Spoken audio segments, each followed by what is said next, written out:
তুমি অবশ্যই কিছু ভুল করেছো। সকালে অবশ্যই বৃষ্টি হয়েছে। তুমি অবশ্যই এটা হারিয়েছো। মা অবশ্যই এটা কোথাও না কোথাও রেখেছে।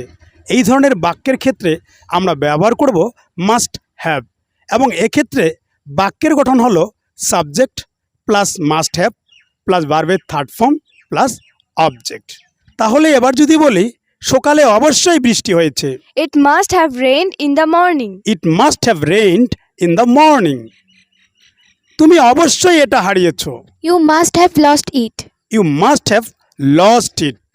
তুমি অবশ্যই কিছু না কিছু ভুল করেছো, You must have done something wrong. You must have done something wrong. সে অবশ্যই এটা কোথাও না কোথাও রেখেছে, He must have kept it somewhere.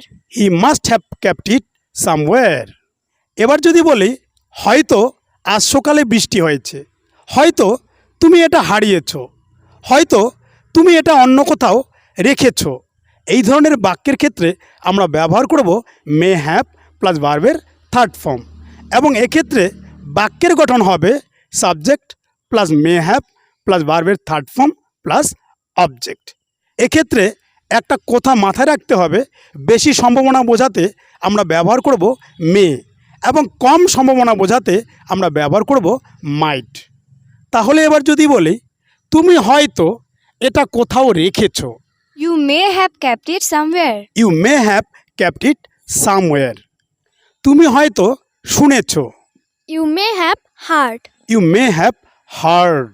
তুমি হয়তো কিছু না কিছু ভুল করেছো, You may have done something wrong.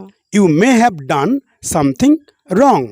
সে হয়তো এটা কোথাও না কোথাও হারিয়েছে, He may have lost it somewhere. He may have lost it somewhere.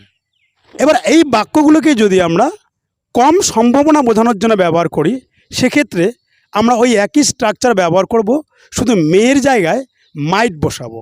অর্থাৎ বেশি সম্ভাবনা বোঝাতে আমরা ব্যবহার করব মেয়ে, এবং কম সম্ভাবনা বোঝাতে ব্যবহার করব মাইট। আবার অবশ্যই বোঝাতে আমরা ব্যবহার করব must. I hope you like the video. If you like the video, please like, comment and share. We'll meet on the next video. Till then, bye bye.